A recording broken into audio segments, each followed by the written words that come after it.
I broke it.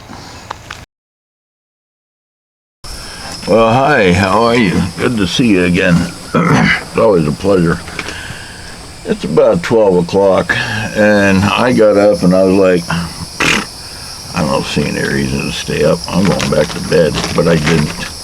I don't know. Look, yesterday, I got a wild hair up my ass, and I took one of my Silver Stag bowies.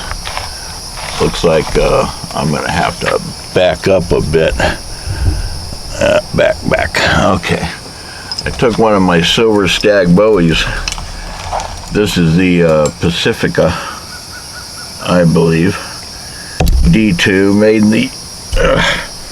in the USA. This one has some brass, which I should polish, I guess. But as you see, there's no pin on this one. And I still like the knives, I do. Now, this is addressing what I did yesterday, which some people were like, oh my God, I can't believe you did that. But I had to know, okay? Here's the blade. And yeah, it's in two pieces. But check this out. See, here's what happened, okay? Now, if you notice right here, this tang is only a 1/4 inch. Now check this out. You see that tang? And they actually have on the guard, well, it's some sort of plastic thing, slides back and forth. Either that or it's a chunk of glue. And I think what they could have done was milled it out to fit the tang and not add some glue to it. There. Or some sort of plastic thingy.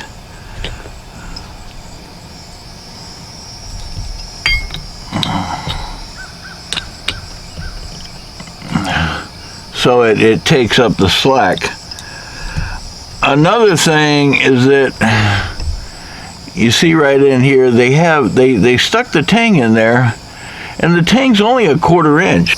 You got this huge ass blade and a little itty bitty tang. At least it's not welded on there, and no doubt if I had treated this like a knife, it would have, hung in there. But I honestly believe it would have. Now, you look for any marks in here, and you have a little pocket. You have a little like discoloration of an air pocket right there, and I think that had something to do with it. That could be a problem with their heat treat. It's a good knife. Now, some people suggested, well, try to send it back. Well, they have a warranty, and they would want $15 from me in a money order and registered mail, and I take responsibility for what I did here. This is a lot of my fault, and being my fault, well, take it on the chin. I mean, it's something I did. I didn't treat it. You treat a tool with the way it's supposed to be treated, and it'll last forever. And I didn't do that, but I had to know. I wanted to know. I'd also like to pull that pin out of there and see how that tang is. Hold that thought. You don't know how something is, how it's made, unless you take it apart. And I think that's the nature of this beast, as youngsters, we like, well, how did that go together? How does this, and we'll take it apart. I got me a little something or other here. And I'm going to drive that pin out of there.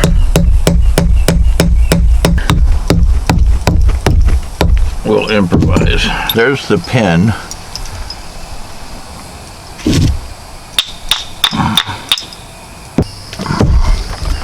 Well, as Eric would put it, what did we learn?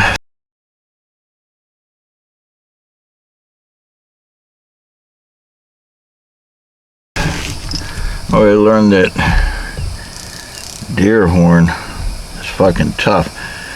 I tried to take a Dremel to it. I gave up. It just ain't coming out of there. What else did we learn? Well, for those that wondered if they glued the tang in there, yeah, they did, and it ain't coming out. That's the weakest link, this tang right here, and why, I don't know. But, well, that's it. That's as good as it's going to get on dissecting this thing. This muella, which I used one muella to tear apart a cinder block, and it hung in there. I used that Sherpa. This is I can't remember what they fucking call it. But look at the difference in the handle sizes. You see. And I do believe that muella is on it. It's a bigger handle, and so consequently I would have to say it's a bigger fucking tang. I think this is the way to go. Now, not taking anything away from Silver Stag. You treat the knife like it's supposed to be treated, and the knife will reward you with years of service. You treat it like I did, and, well, you're going to have a broken knife. Some of them. Not all knives are that way. So that's my thought on that. It is what it is, and I'm getting smarter. Gotta go, very busy. We'll see you.